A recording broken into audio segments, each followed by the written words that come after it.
Finishing power. Finishing power.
My name is Fred Ndunga, County Commissioner Machakos, and today we are here to give total support to the National Youth Service so that they can be able to recruit young people. We have witnessed a low turnout, but I want to confirm that through our administration system, we did the advertisements properly. We reminded people since the notice came out. We have talked to people through the churches, through whatever, right up to the village. And the low turnout may possibly be attributed to the COVID scourge. People are fearful to come out. You can see even when they are called upon, they are still guessing whether to come or not. And I think that could be the major problem. Otherwise, NYS will be able to take from those who have turned out, and that is the way to go.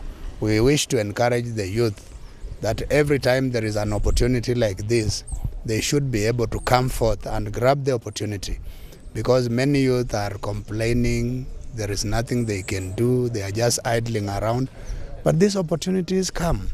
Like in Machakos, we were expecting to recruit a total of about 150 in the whole county, in the 9 sub-counties. So I still want to send an appeal to the youth. Let them come up and take these positions and get something to do. Put up all the necessary protocols in the field. You can see there is social distancing. We have asked people to mask and mask properly.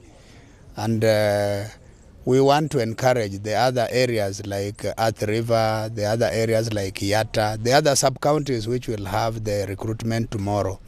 We want to call upon the youth to come out in large numbers. We have taken care of everything and nobody needs to get worried. All they need to do is to follow the protocols and everything will be okay. I'm here in Machakos County to witness what is going on in terms of recruitment of recruits that want to join the National Youth Service. We started this exercise on Monday across the country, and the turnout has been good in some areas. So I came to see in Machakos whether the youths are ready to join the National Youth Service. National Youth Service, as you know, gives opportunity to the young men and women aged 18 to 24 to join the service so that they can come, join the service, become responsible citizens. Throughout the country, the exercise is going to go on until Friday. We estimate to have about 780 servicemen, servicewomen recruited in the service. The training should start in the next 2 weeks after we do the recruitment, and I believe we'll give the chance to those who are deserving. This exercise basically also targets people living with disability, but not all people living with disability will join us because we need people who can run, who can walk, who can do physical exercises. So we target people living with albinism. We also target people with the dwarfism as a condition, the deaf and dumb, and those are the categories we always look for, so that when they join us, they can do all the exercises we do at Gilgil and Naivasha.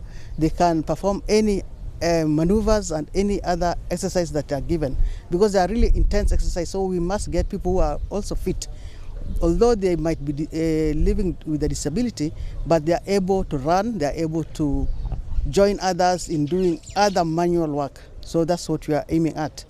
But overall, I think the exercise has been very good. I have not had any complaints throughout the country, and we look forward for the recruits joining us in the next 2 weeks. That is about 16th of this month. Yeah, that might define the reasons why we have very low turnout.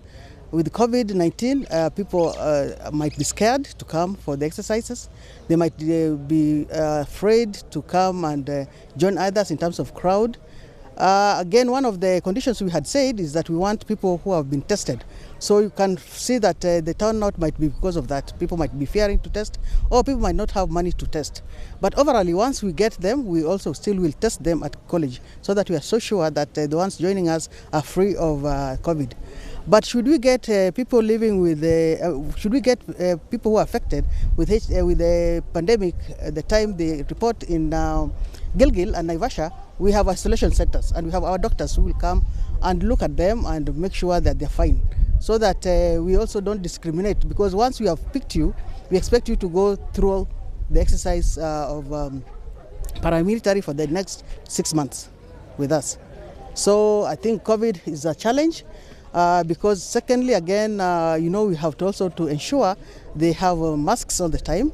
We'll also ensure that the washing of hands is done. And also the biggest challenge in terms of COVID is the distance, the social distancing that we have. And therefore, throughout the country, we are going to get only half of the numbers we got last time. Last time we recruited over 15,000. This time we are going to do only 7,800 because of COVID. So maybe in the training centers, are there the set regulations like social distancing? Yes. In the training centers, we already put protocols so that once they reach Gilgil and Naivasha, they are even in the field. The exercises will be done according to the protocols that we have laid out. The instructors have been told they will not go out until they finish the training. Number two, the trainees themselves, where they sleep, how they sleep and how they do exercises, how they generally move around the college. We ensure that there's social distancing, and we also ensure that we take their temperatures every single morning, and we also take their temperatures every single evening, and we also ensure that anybody who exhibits any signs of COVID, whether they're coughing or whatever, there's a doctor all the time to check on them, and therefore we are going to follow the COVID protocols to the letter. Maybe last week. No money paid, free and fair exercise, I want to assure Kenyans. But you never know, Kenyans are also very interesting people, that they believe that things which are not, if you're not bribed, you cannot get anything. But for the officers whom are here for recruitment, they've been told there's no taking of money. And I want to assure Kenyans there's no money that has exchanged hands. Should they hear of anything, please let us know. We have already given out a number to ensure that those ones who are capable are taken in. But so far so good. Since Monday, we've not heard of any case of bribery. Thank you.